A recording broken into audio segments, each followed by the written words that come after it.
नमस्कार, मैं मृदुला श्रीवास्तव सी न्यूज भारत में आपका स्वागत करती हूं। वक्त हो गया है न्यूज बुलेटिन का। बुलेटिन में खबरों की शुरुआत करेंगे और जानेंगे क्यों शासन और प्रशासन पर लगा पक्षपात करने का आरोप। आगे देखेंगे क्यों जल शक्ति राज्य मंत्री ने किया बाढ़ प्रभावित क्षेत्रों का दौरा। इसी क्रम में आगे जानेंगे क्यों प्रसव पीड़िता महिला ने डॉक्टर पर लगाया गंभीर आरोप। ऐसी ही तमाम खबरों पर आइए विस्तार से करते हैं चर्चा। बुलंदशहर के सलेमपुर थाना क्षेत्र का भूपेंद्र और जगदीश प्रजापति हत्याकांड का मामला है। राष्ट्रीय प्रजापति महासभा के नेतृत्व में विशाल धरना प्रदर्शन किया गया। पीड़ित परिवार को न्याय दिलाने की मांग की गई। शासन और प्रशासन पर पक्षपात करने का आरोप लगाया गया। फास्ट ट्रैक कोर्ट में मामले की सुनवाई करने की मांग रखी गई है। पीड़ित परिवार को सरकारी नौकरी, सुरक्षा और 1 करोड़ रुपए मुआवजा देने की भी मांग की गई है। हत्याकांड के सभी आरोपियों को फांसी दिलाने की मांग की गई है। क्या नाम है आपका? मेरा नाम संजय कुमार प्रजापति, ये धरना जो चल रहा है, पूर्व राष्ट्रीय उपाध्यक्ष राष्ट्रीय प्रजापति महासभा से हूँ। ये धरना प्रजापति समाज का चल रहा है। कृपया आप लोगों को मालूम होगा कि 1 अक्टूबर 2022 दिन हमारे प्रजापति समाज के 2 भाइयों भूपेंद्र प्रजापति और जगदीश प्रजापति के गांव के ही दबंग समाज के लोगों ने, ब्राह्मण समाज के लोगों ने अपहरण कर उनकी गर्दन काटकर निर्मम हत्या की थी, जिनके शव आज 17वां दिन है इस केस का, अभी तक सिर बरामद नहीं हुए हैं। ये प्रशासन की घोर लापरवाही है, माननीय सरकार की घोर लापरवाही है। अब से पहले जितने भी कांड हुए हैं, किसी भी समाज में कांड हुए हैं, शासन प्रशासन ने एक्शन लिया है। मृतक के परिवार को करोड़ों रुपए की मुआवजा राशि दी है और पीड़ित परिवार को न्याय दिया है, प्लस एक सरकारी नौकरी की व्यवस्था की है। लेकिन बहुत ही दुख का विषय है साथियों, बहुत ही दर्द का विषय है कि हमारा दबा कुचला समाज, हमारा शोषित समाज, हमारा प्रजापति समाज की कीमत सरकार की नज़र में आज भी जीरो है।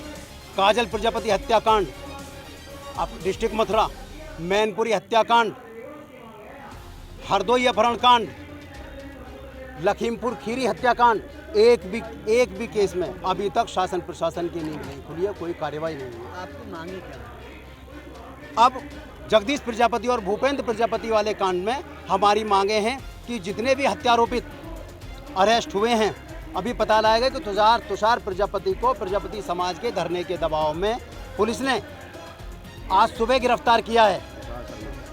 तुषार शर्मा को गिरफ्तार कर लिया है, लेकिन मेरा ये मानना है कि आज 17वां दिन है, इसको भी प्रशासन ने दबाव में गिरफ्तार किया है। इन मांगों से प्रजापति समाज, राष्ट्रीय प्रजापति महासभा संतुष्ट होने वाली नहीं है। आप क्या मांग कर रहे हैं? हम मांग कर रहे हैं कि जितने भी दोषी हैं उनके ऊपर फास्ट ट्रैक कोर्ट में मुकदमा चलाया जाए, आरोपितों को फांसी दी जाए, पीड़ित परिवार को न्याय मिले एवं 1 करोड़ रुपए की मुआवजा राशि मिले, पीड़ित परिवार को सुरक्षा मिले और उनको 1 सरकारी नौकरी की व्यवस्था हो। ये हमारी अधिकारी इस मामले में और उनके घर पे बुलडोजर चलवाया जाए। अधिकारी इस मामले में बिल्कुल शांत हैं, जैसा कि अब तक प्रजापति समाज के साथ होता आ रहा है कि जब किसी और समाज के साथ कोई भी दुर्घटना होती है, आरोपियों के घर पर बुलडोजर चल जाता है और प्रजापति समाज के मामले में शासन प्रशासन दोनों सोया हुआ है, पूरी तरह सोया हुआ है।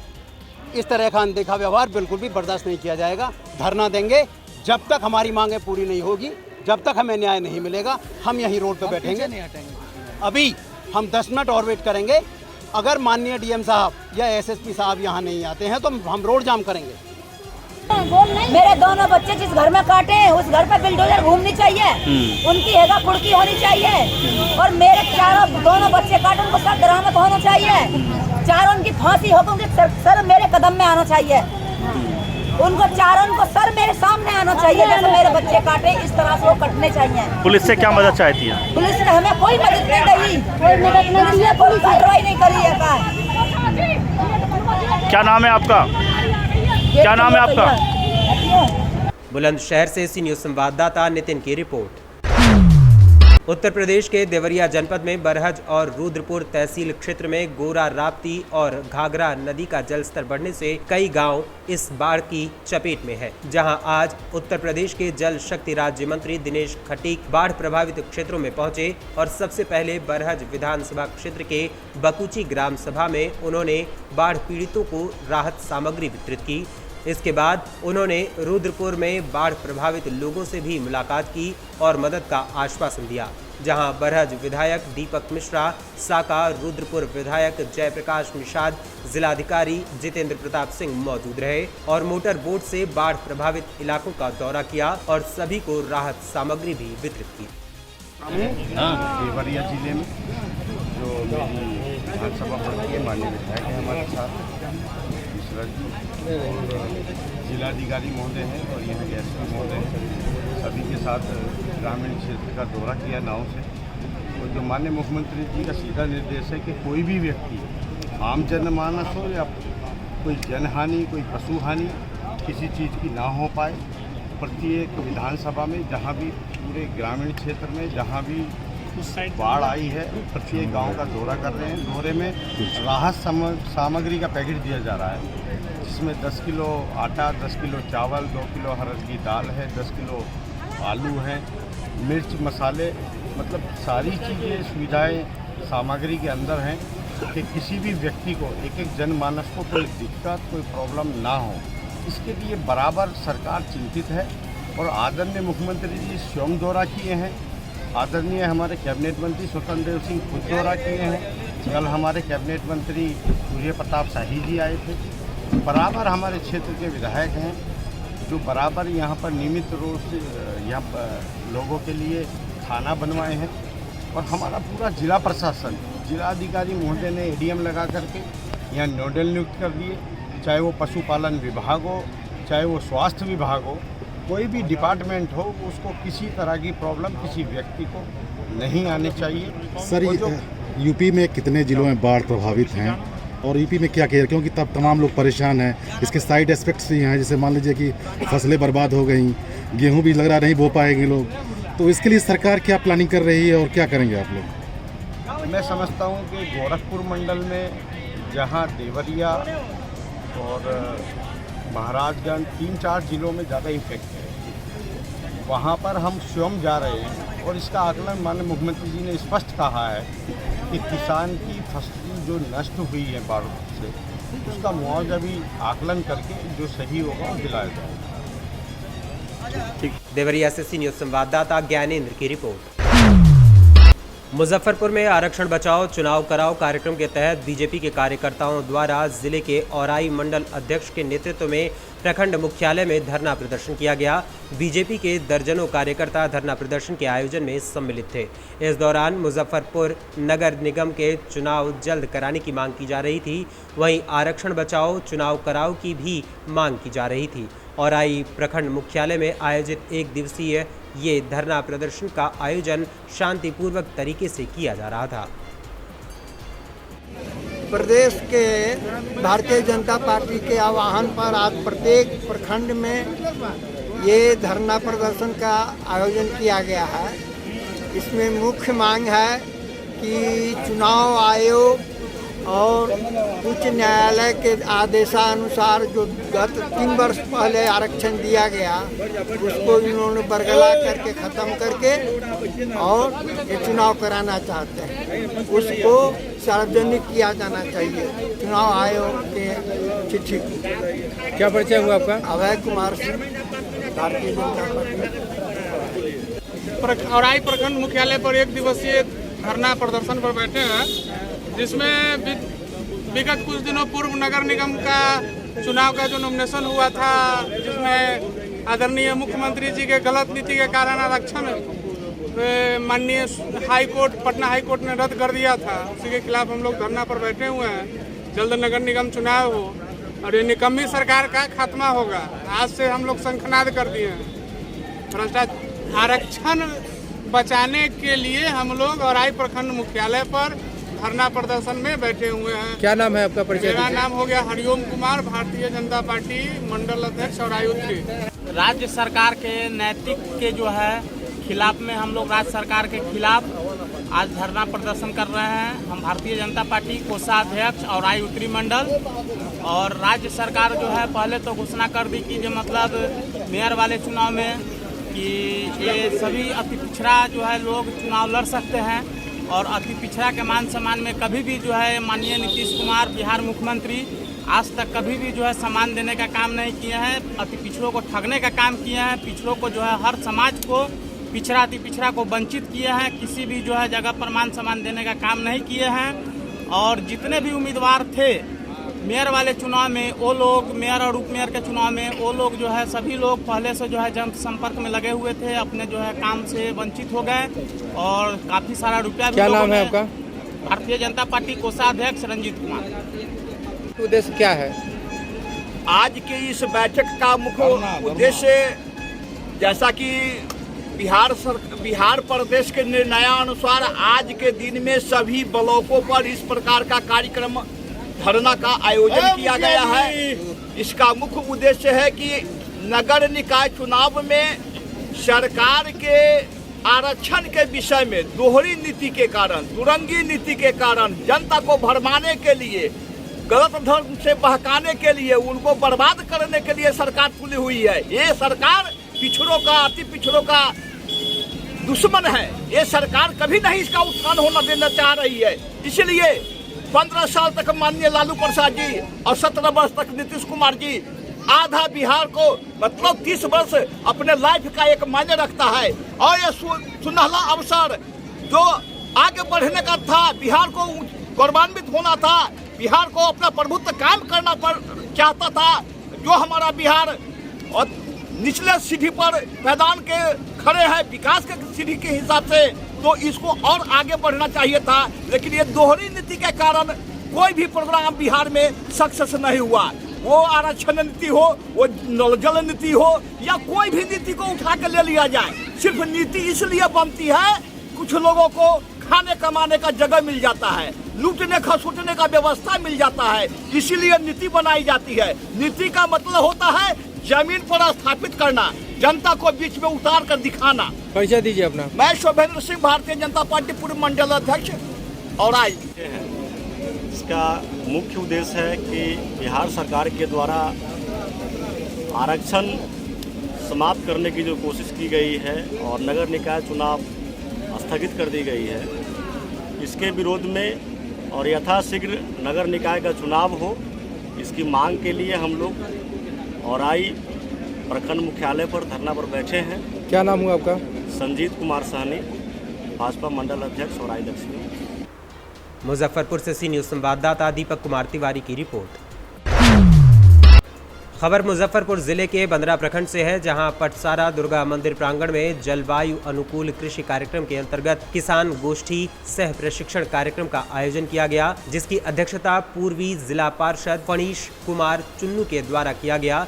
इसमें सकरी मन, पटसारा, सखौरा, तेपरी गांव से आए कई किसानों ने भाग लिया। किसानों को जानकारी देते हुए जिला कृषि पदाधिकारी शिलाजीत सिंह ने बताया कि खरीफ सीजन के लिए सभी तरह के बीज प्रखंड कृषि विभाग द्वारा 100% अनुदान पर उपलब्ध करा दिए गए हैं। किसानों के खाते में अनुदान की राशि सीधे भेजी जाएगी। हम सभी को जैविक खेती की ओर कदम बढ़ाना है। पर्यावरण के प्रदूषण में रासायनिक खेती का बहुत बड़ा हाथ है। जैविक खेती के साथ साथ हम खेती में नई तकनीक जैसे जीरो टिल, ड्रिप सिंचाई तकनीक, श्री विधि आदि का प्रयोग कर ज्यादा पैदावार हासिल कर सकते हैं।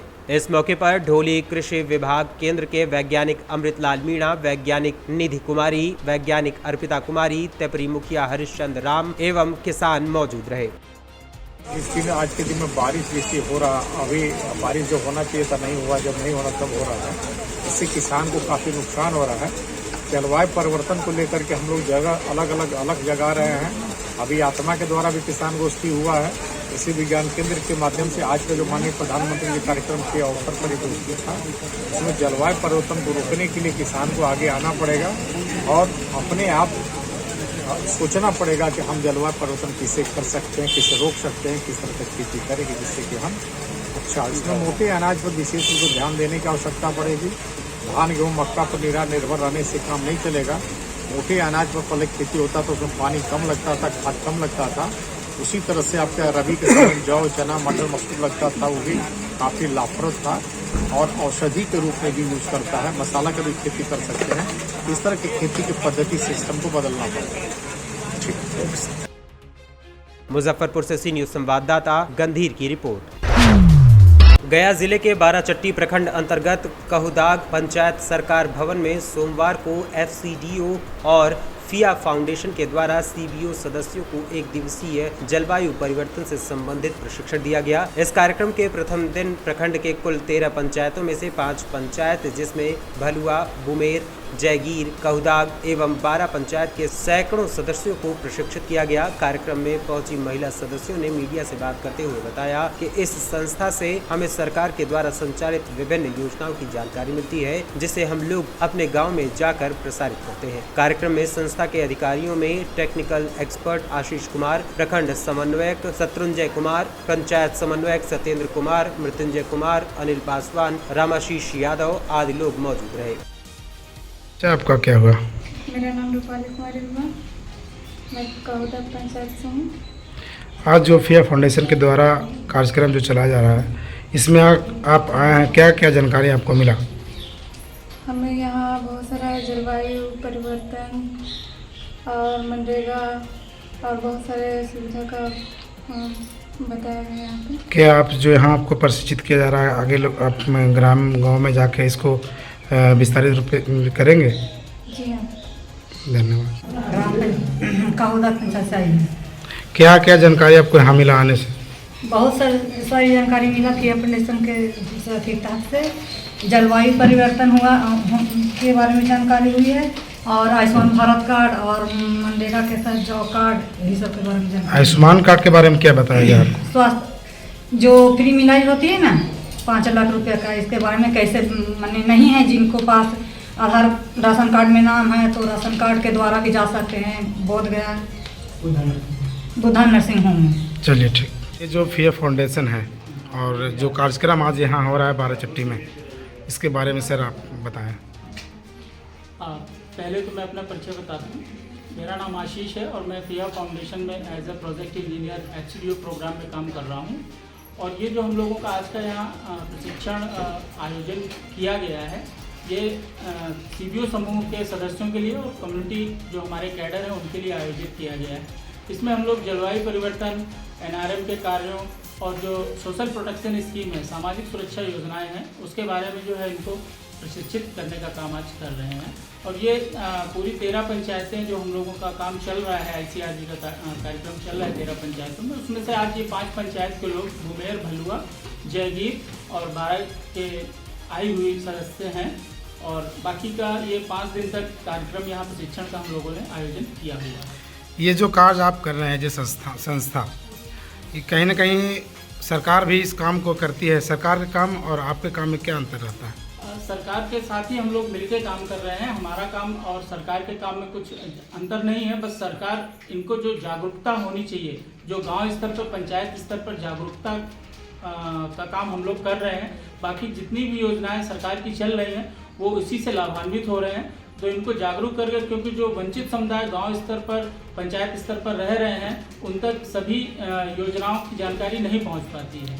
तो उन्हीं को जो है उन योजनाओं से जोड़कर जो आम जनमानस है, वंचित समुदाय है, उसको जोड़ने का काम हम लोग कर रहे हैं। आपके द्वारा ये जो योजना के माध्यम से लोगों को बताया जा रहा है, सरकारी योजना, क्या इससे लोग लाभान्वित होते हैं? जी, इस समय जो है हम लोगों ने सोशल प्रोटेक्शन स्कीम का काम हम लोगों का यहाँ जब से प्रोग्राम चालू हुआ है, हम लोगों का 2021 से, जनवरी 2021 से चालू हुआ है, तो वो काम ये लगातार चल रहा है। कई लोग उससे लाभान्वित हुए हैं। आयुष्मान कार्ड, जॉब कार्ड, तरह तरह की जो पेंशन स्कीम्स हैं उनसे लाभान्वित होने का काम किया है। साथ ही साथ हम लोगों ने मनरेगा के साथ मिलकर जो जलवायु अनुकूल संरचनाओं का निर्माण है, उसमें मनरेगा के साथ मिलकर हम लोग उनको टेक्निकली सपोर्ट कर रहे हैं।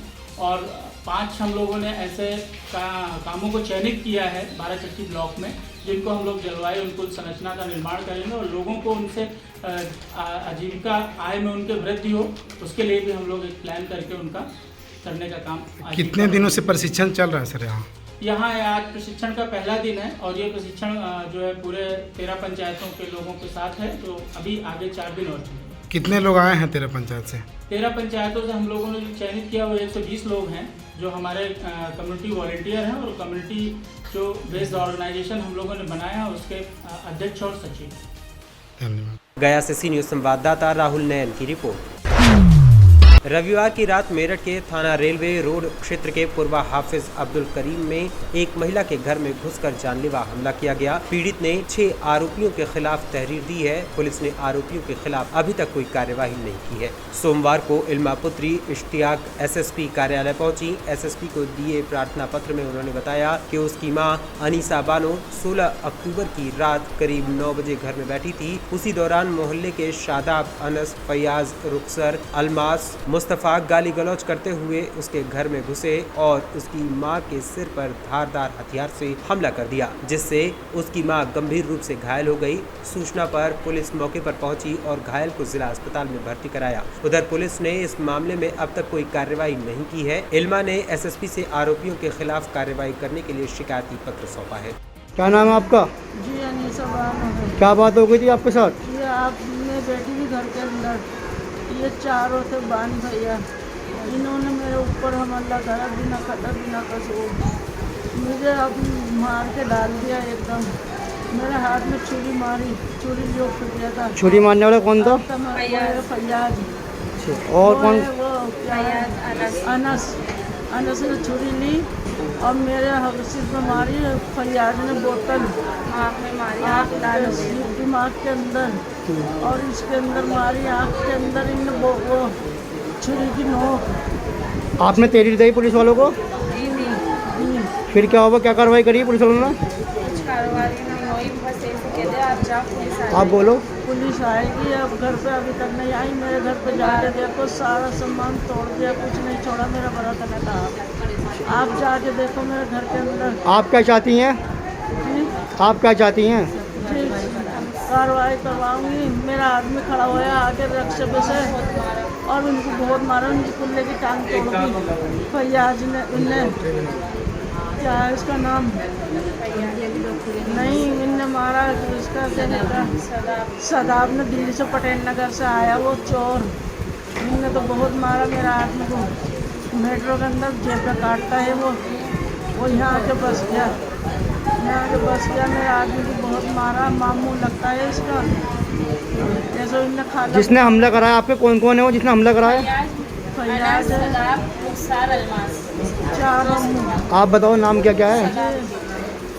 सदाब है एक, तो एक रुखसार है, एक अलमास है, एक मुस्तफ़ा है, अनस है, फैयाज है, सादाब है। काम मुझे तो बहुत ही मारा इन्होंने चारों। मेरठ से सी न्यूज़ संवाददाता जावेद अब्बासी की रिपोर्ट।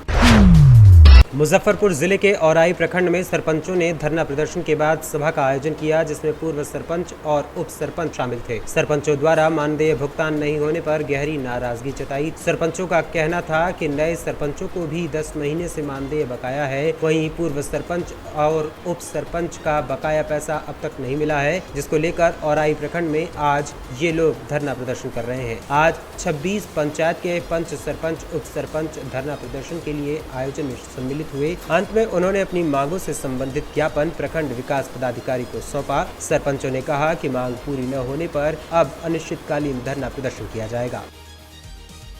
हम लोग का 5 साल पहले का तनख्वाह नहीं मिला है या नबी अभी का तनख्वाह मिला है। सब जमा कर लेता है। जमा क्या चीज का पेमेंट नहीं मिला है?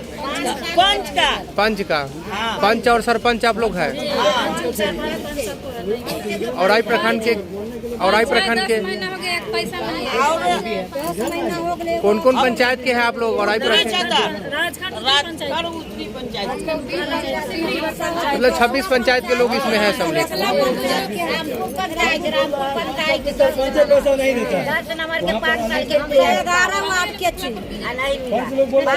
किस तरह का समस्या है?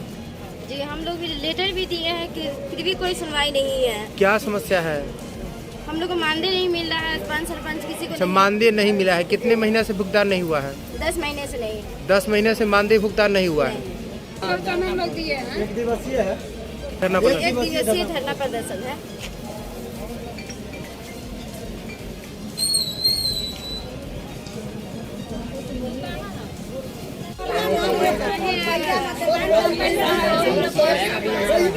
सुनिए, सोच है कि ऐसे तो मैं 2006 से कंप्लीट अभी तक हूँ, बिगनिंग टू अपनी लव। अभी तक हम लोगों को 6 से 5 साल तक का भत्ता नहीं भुगतान किया गया है। हाउस रेंट जिसके हाउस में हम लोग चला रहे हैं, आज तक उसका हाउस रेंट नहीं मिला है। और जब भी हम लोग आते उपस्कर का कोई भी सामान का कोई भी एडिंग नहीं मिल रहा है। जब भी हम लोग कार्यालय में आते हैं, वीडियो साहब के पास आते हैं, वो कहते हैं फलाना के पास जाओ, फलाना के पास जाओ। हर कर्मचारी के पास हम लोग घूमते घूमते वेतन भुगतान बाकी है आप लोग का? वेतन भुगतान नहीं, आवासीय भत्ता जो है उसका, जिसमें हम लोग हाउस रेंट, वो भी ड्यूज है। उपस्कर का पैसा नहीं मिल रहा है। बहुत पैसा वापिस हो गया 2006 से लेके अभी 22 चल रहा है। उप सरपंच पंच सब का पुराने से लेके नए तक का आज तक 5 साल तक का पैसा अभी तक नहीं मिला। और चौकीदार की बहाली वरीय पुलिस अधीक्षक की तरफ से चिट्ठी हम लोगों के पास है, दिखाइए कहाँ चिट्ठी। आज तक चौकीदार की बहाली नहीं हुई। ये सब हम लोगों की मांगे हैं। चक्कर लगा के हम लोग थक गए प्रखंड का, लेकिन हम लोगों को उपेक्षित समझा जाता है। हम लोगों को कहीं से कोई तरजीह नहीं दिया जा रहा है। तब हम लोग त्रस्त होकर के, उदासीन होकर के हम लोग ये किए हैं। और यही जो है सो वरीय अधीक्षक का, पुलिस अधीक्षक का चिट्ठी है चौकीदार का, लेकिन आज तक इसकी बहाली नहीं हुई। हम लोग कहीं मान सम्मान नहीं दिया जाता, उपेक्षा की दृष्टि से देखा जाता है।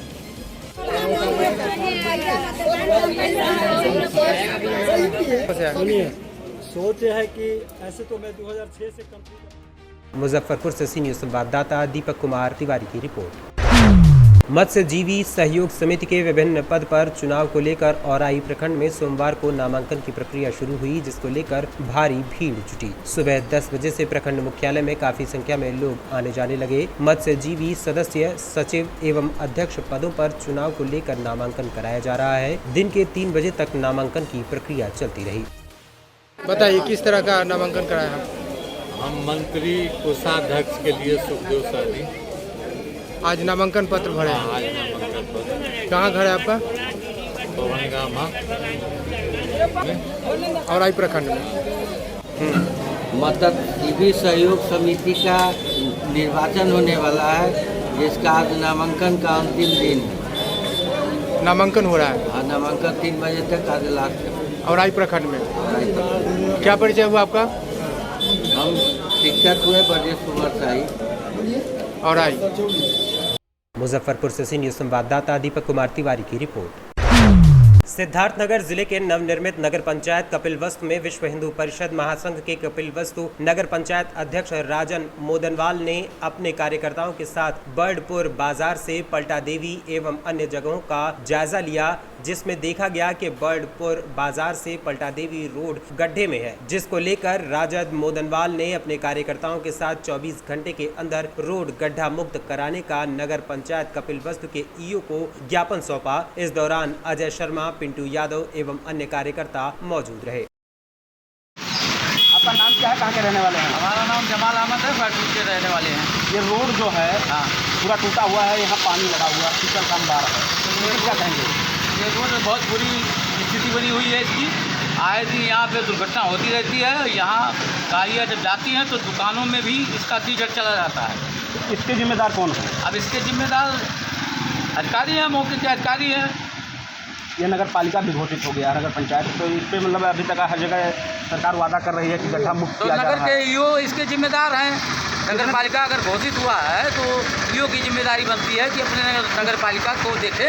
कितने दिन से यहाँ कचरा है? ये कचरा तो लगभग 6 महीने से पड़ा हुआ है। तो आज यहाँ कुछ कार्यकर्ता, यहाँ कुछ लड़के हैं, युवा हैं, जो कि ज्ञापन देने के रूप में आए हुए हैं, तो कौन सी संगठन है, क्या करने लिए जाए हैं? ये विश्व हिंदू बंद करें विश्व हिंदू महासभा। विश्व हिंदू महासभा। आप लोग नगर पंचायत में ज्ञापन देने जो साहब को आए थे, क्या मामला है? हमारे बर्डपुर नगर पंचायत में जो है, कपिलवस्तु नगर पंचायत में हमारे बर्डपुर की रीढ़ है, बर्डपुर पलटा देवी मार्ग, जो इस समय गड्ढों में तब्दील है। समझ में नहीं आ रहा सड़क में गड्ढा है कि गड्ढे में सड़क है, इशू ये है। और यहाँ पे एक धार्मिक हमारा मंदिर है पलटा देवी मार्ग, उसी पे जो है महिलाएं या पुरुष दूर दूर से लोग आते हैं श्रद्धालु दर्शन करने, उसमें गिर करके वो दर्शन करने की जगह जिला अस्पताल पहुँच जा रहे हैं चोटिल होकर के। तो आज उसी मामले में कोई फ़ोटो वायरल है उस जगह की, कोई संज्ञान नहीं ले रहा है। हालांकि उसके लिए जो है आज हम लोगों ने प्रयास किया, उस जगह का हमने फ़ोटो ला करके माननीय ईओ साहब को दिखाया, उन्होंने ज्ञापन हम लोग का लिया और उसके बाद 2 दिन के अंदर ही उस गड्ढे को कंप्लीट कराने का वो आश्वासन दिया है, ताकि जो है जल्द से जल्द बर्डपुर की जो रीढ़ है, हमारा बर्डपुर का जो मार्केट है वो प्रभावित ना हो, लोग उसमें चोटिल ना हो। तो क्या लग रहा है ये जो आश्वासन मिला है 2 दिन में आप लोगों का ये जो मांग है वो पूरी हो जाएगी? अभी हम लोग एक कपिलवस्तु नगर पंचायत की विश्व हिंदू महासंघ की टीम है। इसका उद्देश्य पहले यही था कि हमारे समक्ष जो अधिकारी हैं उनको मामले का अवगत करा दें। अगर इस जगह पे इस मामले का निराकरण नहीं होगा 2 से 3 दिन के अंदर, क्योंकि 19 और 20 को बर्डपुर का मेला है, जो मेला है उसमें बहुत दूर दूर से लोग आते हैं, ऐतिहासिक मेला। अगर उस समस्या का समाधान नहीं होगा तो माननीय AK शर्मा जी से बात किया जाएगा और वो सारी चीज़ें जो है कंप्लीट कराया जाएगा, क्योंकि संगठन का उद्देश्य एक ही है, सबसे पहले सबका काम। विश्व हिंदू महासंघ जिंदाबाद जिंदाबाद, विश्व हिंदू महासंघ जिंदाबाद जिंदाबाद, प्रताप सिंह राजन भैया जिंदाबाद जिंदाबाद, प्रताप सिंह राजन भैया जिंदाबाद अखंड प्रताप सिंह राजन भैया जिंदाबाद, अखंड प्रताप सिंह राकेश मिश्रा जिंदाबाद जिंदाबाद, अखंड प्रताप सिंह राकेश मिश्रा। सिद्धार्थनगर से सी न्यूज़ संवाददाता धर्मेंद्र कुमार की रिपोर्ट। फिलहाल के लिए इस न्यूज बुलेटिन में बस इतना ही। देश और दुनिया की तमाम खबरों को जानने के लिए देखते रहिए सी न्यूज़ भारत। हर खबर आपके साथ, आपके हाथ।